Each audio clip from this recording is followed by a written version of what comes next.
Buen día. Son las 7:08.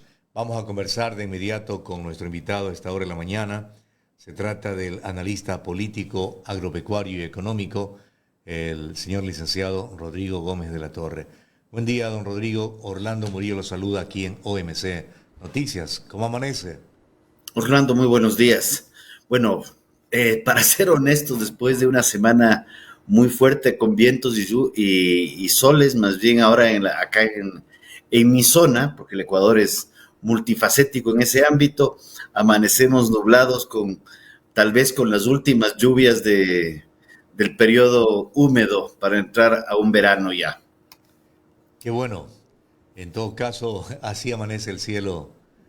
¿Y cómo ve el cielo de Ecuador después del discurso del primer mandatario?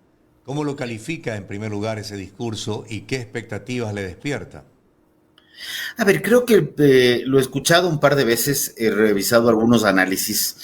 Es un discurso que más bien plantea una línea de acción orientada hacia la esperanza, una esperanza vista en un periodo de 4 años. Evidentemente, el presidente ha demostrado que es un buen orador, que eso tal vez es algo que ha sorprendido a muchos. Y creo que el camino está trazado y denota y deja en claro que el camino no es solo, el camino es en equipo. Entonces vamos a ir viendo, claro está, el discurso nos plantea a dónde se quiere ir y luego en el camino iremos viendo los cómo. Y creo que esa parte de los cómo que quedó pendiente del discurso es lo que vamos a ir analizando y vamos a ir descubriendo en el camino. Sí dejó claro a través de la omisión que la famosa constituyente probablemente queda postergada para otro momento. Una de las cosas que desde mi punto de vista subrayó el presidente Noboa es que va a haber una inversión pública importante para obras importantes, para comenzar a generar el dinamismo que requiere la economía nacional. Para algunos analistas económicos, sobre todo, dicen que se olvidó del rol de la empresa privada. ¿Usted cree que fue así? A ver, precisamente cuando revisamos la propaganda de este programa, hablamos de que la concesión permite el crecimiento del país. La obra pública se la puede hacer a través de concesiones, ¿ya? Esa parte nos quedó en pendiente. Hace referencia a la inversión privada, pero de manera tangencial, porque se enfoca mucho en la inversión pública y dice que no descuidaremos la inversión privada. Y de igual manera, cuando hace referencia a la inversión en proyectos gasíferos, no me quedó en ningún momento qué va a pasar con la minería y el petróleo, pero en proyectos de extracción de gas natural sí hace referencia y habla de inversión pública, estatal y privada, pero de igual manera lo deja como relegado a un segundo plano. Recordemos un detalle importante. Toda inversión pública sale de los bolsillos de los ecuatorianos, de todos por igual. Cuando hablamos de concesiones, quien usa es el que paga. Entonces, creo que ahí es un tema importante. O sea, me refiero, por ejemplo, en el ejemplo clásico, los peajes. Si yo utilizo la carretera, utilizo pago el peaje y estoy aportando al mantenimiento o en su defecto al desarrollo de esa vía. La misma situación se dio con el oleoducto de crudos pesados, OCP, a su inicio, hace más de 20 años. La tarifa la pagaban los privados, ¿ya? Entonces creo que son temas que hay que tener mucha observancia y hay que reforzar. Sí se requiere inversión, pero se requiere reforzar fundamentalmente la inversión que genera producción, que es la inversión privada. La inversión pública no deja de ser una inversión que sale y es obligación de los estados desde los impuestos. Entonces, la inversión pública no es algo meritorio, es una responsabilidad, pero se la puede hacer a través de concesiones sin que esto implique erogación de recursos de un estado que está muy complicado y con un precio del petróleo que medio levanta cabeza un día, todavía por debajo del presupuesto, y cuando vemos 2 días más tarde ya cayó otra vez. Mientras escuchaba el discurso del mandatario y cuando habló esta parte justamente que le he consultado, don Rodrigo, me acordaba del proyecto de Roosevelt en Estados Unidos, el Deal News, ¿verdad? Cuando en la depresión de los años 30, él decide cruzar de carreteras y caminos Estados Unidos para reactivar la economía norteamericana. Pero eso fue un tiempo. El Ecuador vive otros tiempos donde hay una tecnología de por medio, donde hay un avance tecnológico que nos da otra perspectiva. Y aquí el tema de la concesión, usted bien lo anota, como parte pronto principal para reactivar las carreteras del país.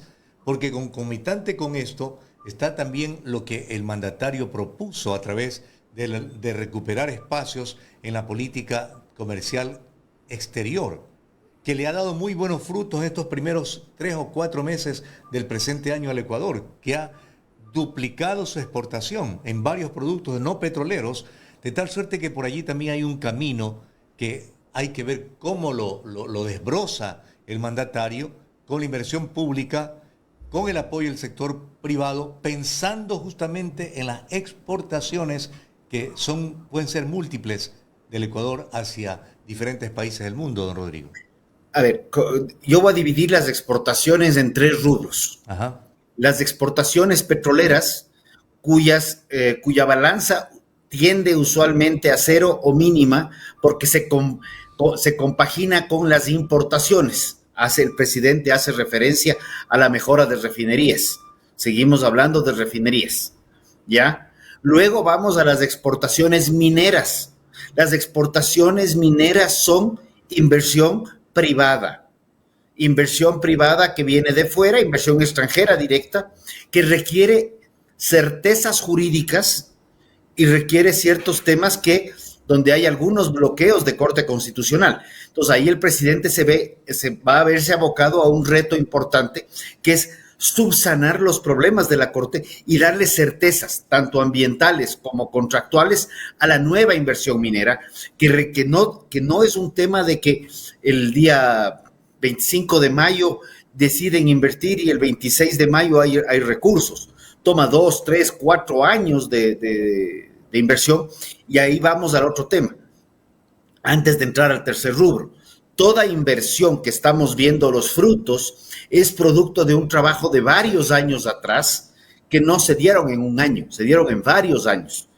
Y entrando al tercer rubro, el sector agrícola, particularmente sector agrícola, y acuacultura y pesca, que es el que supera los 24,000 millones de dólares, vamos a ver nuevamente una inversión y un trabajo que viene consolidado, y un esfuerzo de la inversión privada, ahí particularmente nacional, que viene sostenida y buscando mercados, esperando y consolidándose a través de los distintos acuerdos comerciales.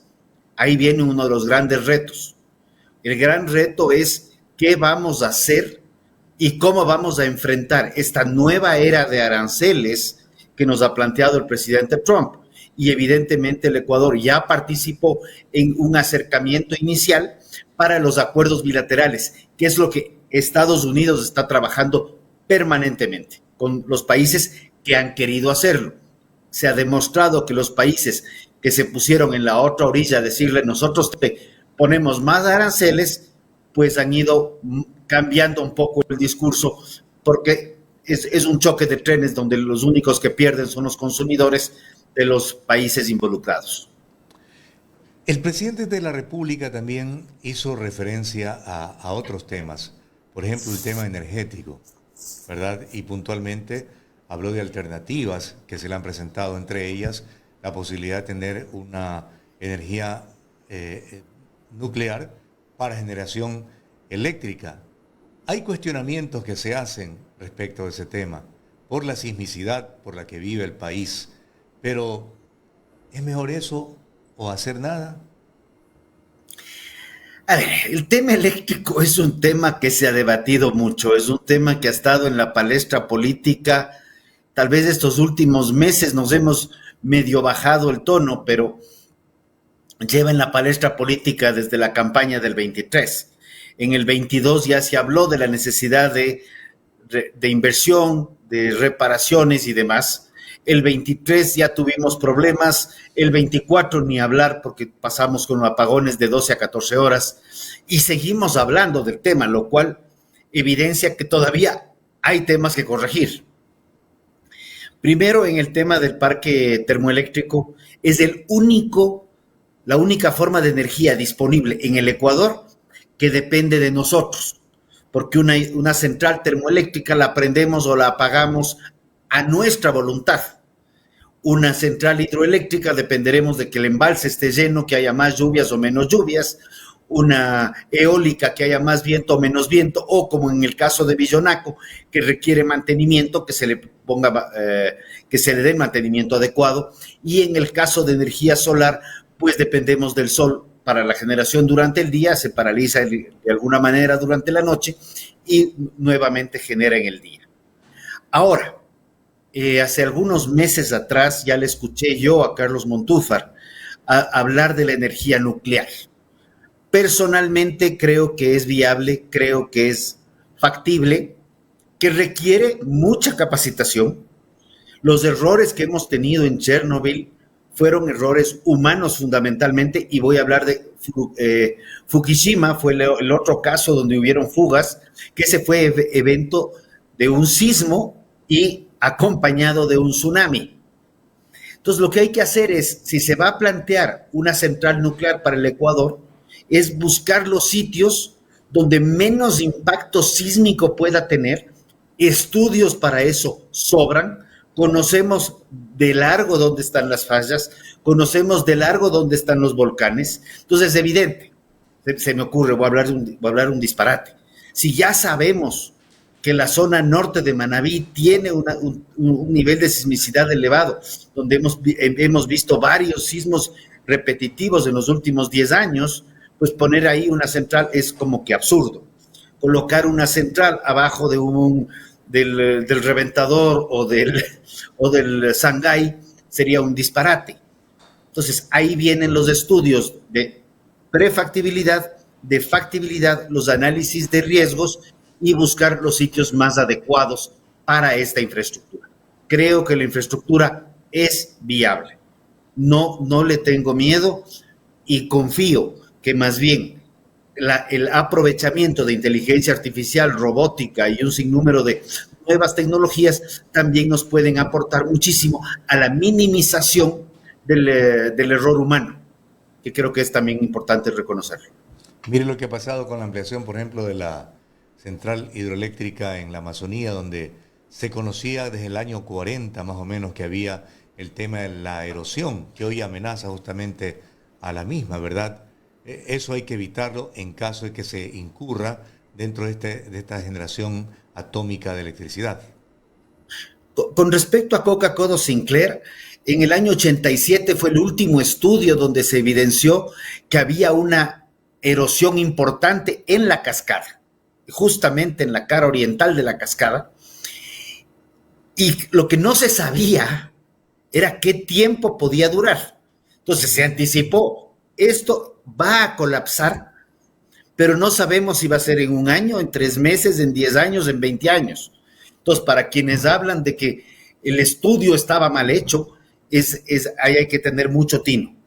El problema de Coca-Cola no fue el estudio si la cascada de San Rafael iba a soportar más tiempo o menos tiempo.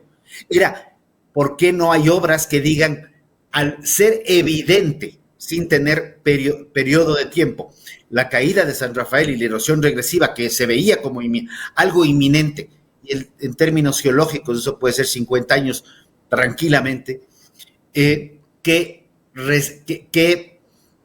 protecciones vamos a tener? Sin perjuicio del hecho de que esa de ahí se fue construida con plata de inversión de la banca china, con préstamos relativamente, por decirlo menos, opacos y un costo bastante elevado. Entonces, ahí viene el otro lado. No es solamente el tema de la erosión en el caso de Coca-Cola, sino que la central al día de hoy, 26 de mayo, no ha sido recibida por el Estado ecuatoriano por las fallas estructurales que tiene desde su inicio. O sea, ese es un ejemplo perfecto de lo que no se debe hacer en forma de financiamiento, en forma de contratar, en forma de construir y en forma de prevenir y mitigar riesgos. O sea, qué curioso y qué lástima que una obra de más de 2.500 millones de dólares sea el ejemplo perfecto de cómo no se deben hacer las cosas, sin dejar de reconocer que la central genera energía eléctrica y es útil para el abastecimiento energético del país. Hay analistas que también opinan que se dejó de lado de mencionar a un sector político que es parte importante en la Asamblea Nacional. No los correístas, obviamente, que se oponen a todo lo bueno que requiere el país, que necesita y que demanda el Ecuador, sino sobre todo al segmento indígena, que es voluble y variable en su posición, cuando quiere hace y cuando no hace la mayoría que necesita el Ejecutivo. En ese sentido, ¿cómo usted ve esa no mencionar al pueblo indígena, que también fue parte importante dentro de la votación que tuvo el joven mandatario Noboa en las últimas elecciones? A ver, yo creo que todos los sectores van a ser importantes. A partir de lo que ya se gana la presidencia de la República, el presidente de la República no es el presidente de los que votaron por él, es el presidente del 100% de los ecuatorianos. De acuerdo. Tanto de los que están de acuerdo como los que se oponen. No creo que tenga que mencionar mucho al correísmo. Es una estructura política que además muchos de los actores visibles, importantes del correísmo han sido incluidos en la estructura gubernamental. De hecho, ha sido muy polémico y muy debatido la inclusión de Marcelo Holguín, quien tiene su recorrido, no se le conoce actos de corrupción. Sin embargo, sí fue uno de las caras visibles muy fuertes del correísmo a lo largo de los últimos, no me atrevería a decir 10 años, sino 15 años al menos, donde ahora es la nueva gerente de medios públicos, y así podría mencionar algunos otros actores. El tema del indigenado es importante. Creo que hay que reconocerlo como una característica del Ecuador en un país mega diverso y mega cultural y multiétnico, pero también podríamos reconocer a otros sectores que también son importantes y tienen, de acuerdo a las estadísticas, el mismo peso demográfico. Entonces creo que sí es importante y no darle mucha piola al señor Issa, que inclusive siendo ahorita la cara visible de la oposición desde el indigenado, está siendo altamente cuestionado por el mismo movimiento indígena. Ahora, el presidente de la República, teniendo en cuenta los resultados que le ha dado el comercio externo a nuestro país, la caída del petróleo, la posibilidad de profundizar la explotación del gas del Golfo aquí en la costa, ¿verdad?, habló de la necesidad de ir a convenios importantes, y ya Ecuador ha iniciado el trámite no solamente con Canadá, sino también con los Estados Unidos de Norteamérica, para no quedarse aislado entre Perú y Colombia con un convenio comercial con el principal socio comercial de nuestro país. La situación en el Ecuador ha cambiado, ya no es la misma que en la época del señor Gutiérrez, donde los indígenas y los forajidos, que luego ya vemos que se convirtieron en los delincuentes del país para gobernarlo, se oponían y se opusieron y tiraron abajo un tratado que hoy sin duda deberíamos estar disfrutándolo de otra forma. ¿Cree que podemos conseguir un acuerdo comercial con Estados Unidos por encima de la situación que el señor Trump ha puesto de aranceles a varios países del mundo? Es necesario, es indispensable y es indiscutible que debemos buscar ese acuerdo comercial. Ajá. ¿Ya? Yo no quisiera decir que los forajidos se convirtieron en los contradictores per se, porque más bien es una facción del grupo de forajidos que terminó como Revolución Ciudadana, y hay otros que más bien han sido opositores. Y ese es un tema que va a haber que irlo manejando. El Ecuador de la confrontación tiene que bajar de alguna manera.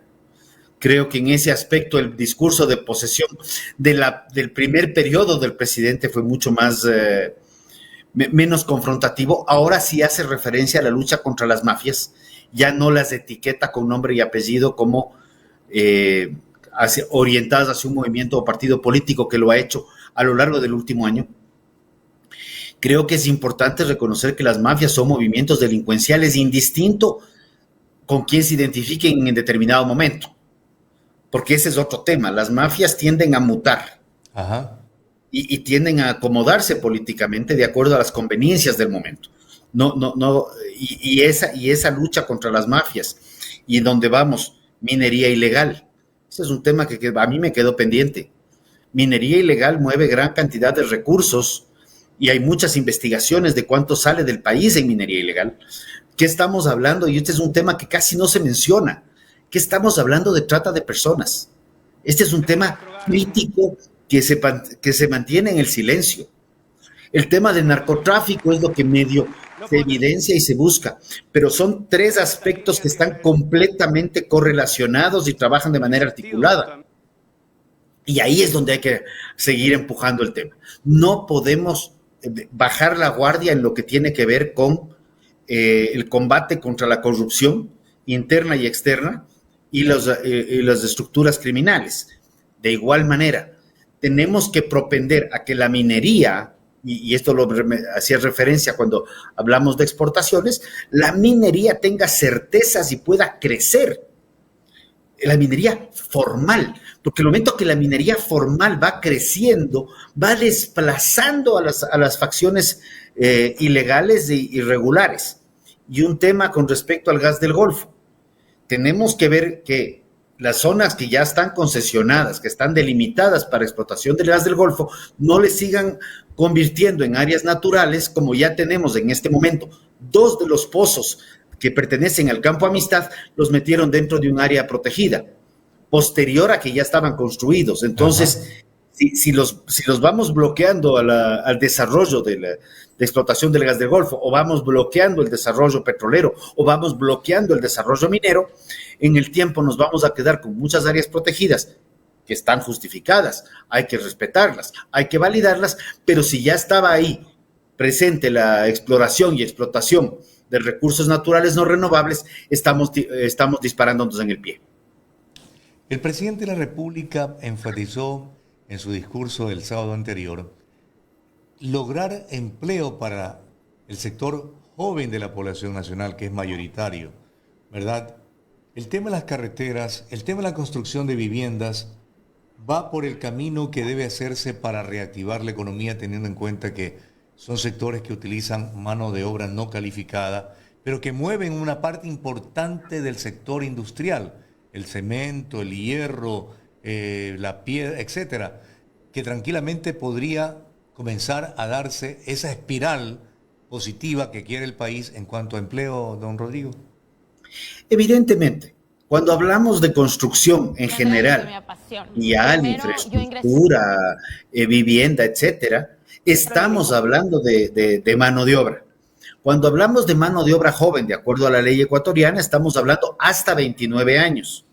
Pero no podemos desconocer también que hay un porcentaje importantísimo de la población que supera los 45 años, que también requiere empleo. Entonces, si tú comenzaste a trabajar a los 20, llegaste a los 45 años, tú ya estás en edad de jubilación, de acuerdo al Código del Trabajo. Entonces, a los 45 años ya todo el mundo te ve como que ya cumpliste tu vida útil, 45, 50 años, y la expectativa de vida está acercándose a los 80. Entonces, todavía hay un tema de empleo que no podemos enfocarnos exclusivamente en el empleo joven, sino tenemos que hablarnos del empleo en general. No podemos desconocer, y más aún, cuando en este gobierno fue la buena memoria de los adultos mayores las que realmente parecería, y de acuerdo a las mismas estadísticas, le dieron el triunfo al mismo presidente Noboa. Totalmente de acuerdo. Ahora, don Rodrigo, hay algunos temas que sin duda el presidente no los puso dentro de su discurso, porque quizás no era el momento oportuno para hacerlo. El tema que usted ya mencionó, el tema de la constituyente, por ejemplo, es un tema que es importantísimo afrontarlo y desarrollarlo, no como asamblea constituyente, porque ya creo que lo definió el presidente, sino como reformas profundas a la actual constitución. ¿Qué temas cree que debería tocarse allí, aparte del que se está analizando ya en la Asamblea Nacional, del cual el pueblo ecuatoriano masivamente, al menos en redes se advierte, lo está apoyando? A ver, yo creo que hay varios temas que han sido tratados en consultas populares que deberían estar ya ampliamente ratificados. Extradición, por ejemplo. Eso de ahí todavía está como que sí, pero que no. Todo lo que hablamos del trabajo conjunto, policía y fuerzas armadas, eso también debería estar ya reformado y publicado en registro oficial. Y está en pendiente, porque esos eran mandatorios, no requerían de un paso por la Asamblea.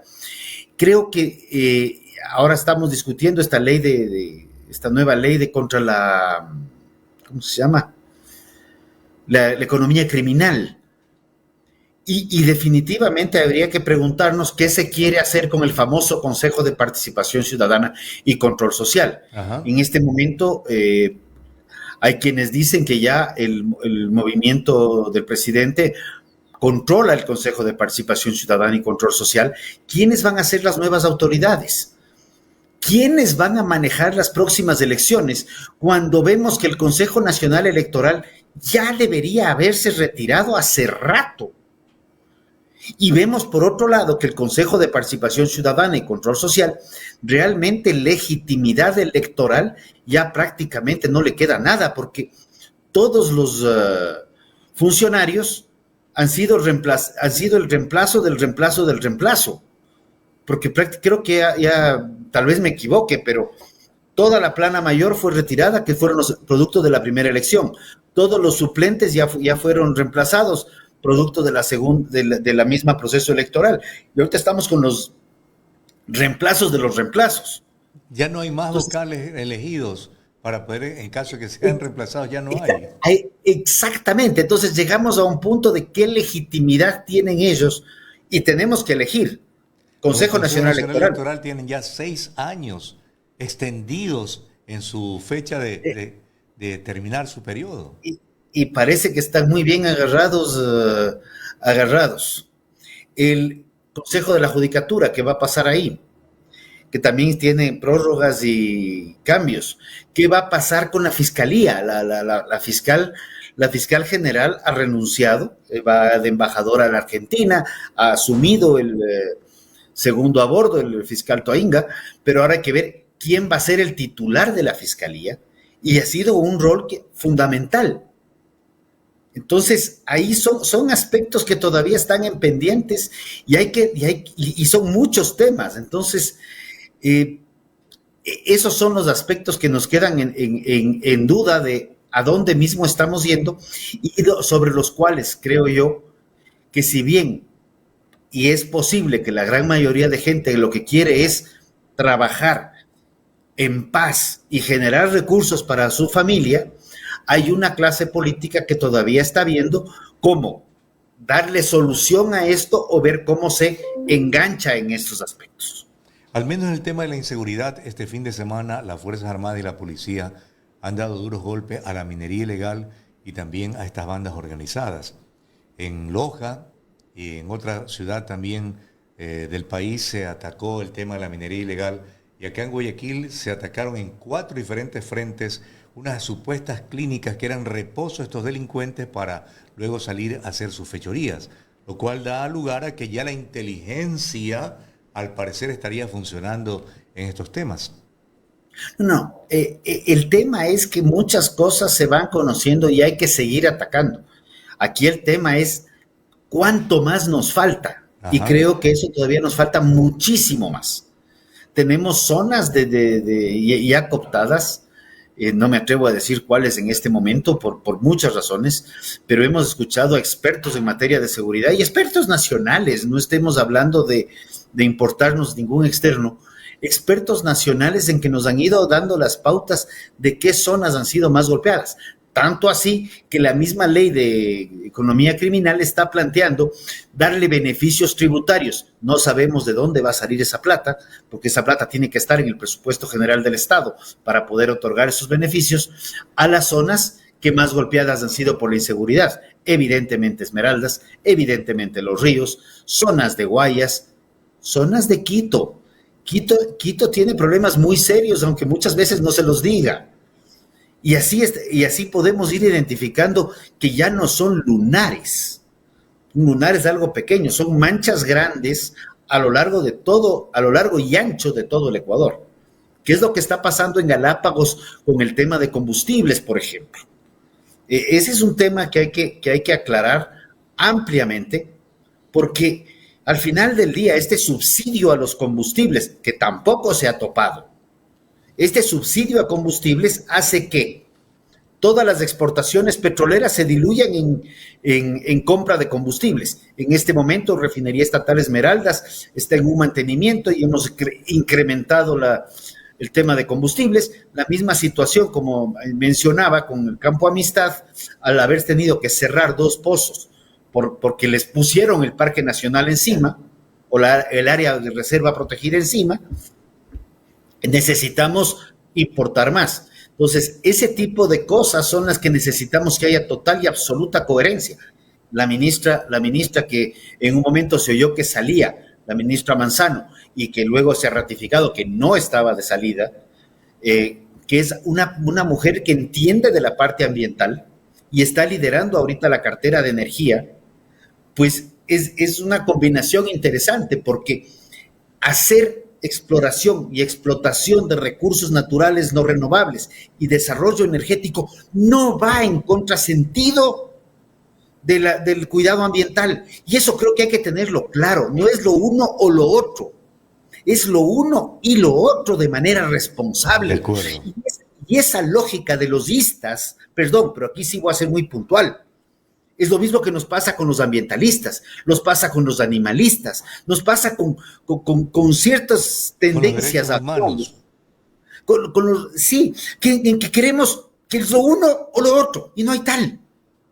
Precisamente es hacer producción, desarrollo del área de animal, por ejemplo, de manera responsable y de manera coherente.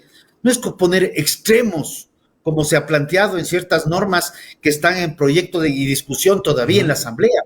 No es cuestión de que para el desarrollo del Ecuador tenemos que eliminar la explotación de recursos naturales no renovables, como lo plantea el grupo de Yasunidos, pero dentro de la incoherencia pura, porque no es ni siquiera medias tintas, en la incoherencia pura queremos mantener los subsidios a combustibles. Entonces, ese tipo de cosas, o votar lo que está haciendo España, votar los olivos para poner paneles solares, cuando estamos votando áreas agrícolas. Ese tipo de incoherencias por las nuevas modas actuales no podemos permitirnos como país. Don Rodrigo, siempre grato conversar con usted y muy oportuno el haberlo invitado hoy para analizar las propuestas que dejó inmersas en su discurso el joven mandatario que inicia ahora sí 4 años de gestión. Muy amable y buen día. De igual manera, Orlando, y un fuerte abrazo a todos. Gracias, son las 7:41. Hemos conversado con el analista político, agropecuario y económico, licenciado Rodrigo Gómez de la Torre, aquí en OMC Noticias.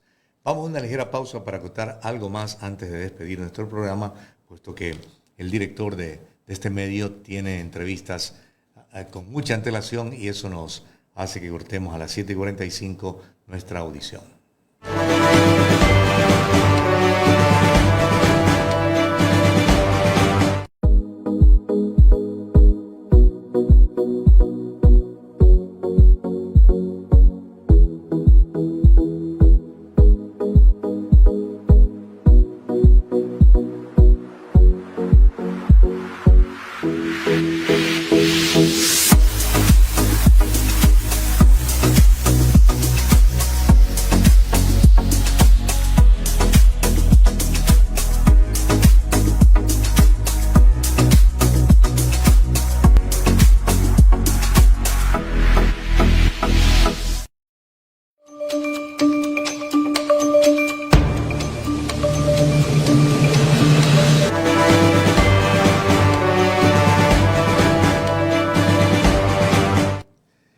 Y después de las cosas que hacen, se consideran perseguidos políticos. Miren el caso Ligados, donde se deja entrever que una mafia que estaba contraviniendo contra la institucionalidad del país. Y en ella, esta señora, Esther Cuesta Santana. Mañana martes, el Pleno de la Asamblea Nacional ha sido convocado desde las 9 horas para conocer el pedido hecho por la jueza de la Corte Nacional de Justicia, Daniela Camacho, para que el Legislativo emita la autorización para iniciar el juzgamiento penal contra la ex asambleísta del Movimiento de Revolución Ciudadana, Esther Adelina Cuesta Santana, dentro del caso Ligados. Conversé con mi amigo José Chalco y él me dice que no hay necesidad, porque ella ya no es legisladora. Consecuentemente, el pedido de doña Daniela Camacho, enviado a la Asamblea el 22 de mayo, sin duda que lo hace para evitar que se la acuse luego de que no se ha cumplido con el debido proceso, ¿verdad? Y la solicitud de ella, de la magistrada, se hace antes de responder al pedido hecho por la entonces fiscal Diana Salazar el 19 de mayo, que no concluía la asamblea anterior, recuérdenlo. Entonces ella se anticipa y envía la comunicación. Pero la respuesta que tendría que dar la asamblea es sencillamente, vea, ella no es legisladora, sencillamente haga lo que usted tiene que hacer, de una parte, o sencillamente no emitir ningún concepto para que la doctora jueza sencillamente inicie la acción penal contra esta señora por instigar contra la institucionalidad del país, conjuntamente con el ex candidato de Revolución Ciudadana, Andrés Arauz, y también con quien querían ponerlo para seguir lavando dinero en la Superintendencia de Bancos, Raúl González, que fue inclusive a posicionarse en ese cargo. En todo caso, una vez que se concrete la vinculación, la instrucción fiscal se alargará por 30 días más para que estos tres, conjuntamente con los 4 de la Liga Azul, sean enjuiciados por esta asociación ilícita que buscaba atentar contra la institucionalidad democrática del país. 7:45 minutos. Aquí concluimos hasta el día de mañana, si Dios lo permite. Pásenlo bien. Welcome to our project, Gallery and Fine Arts. This is all our art.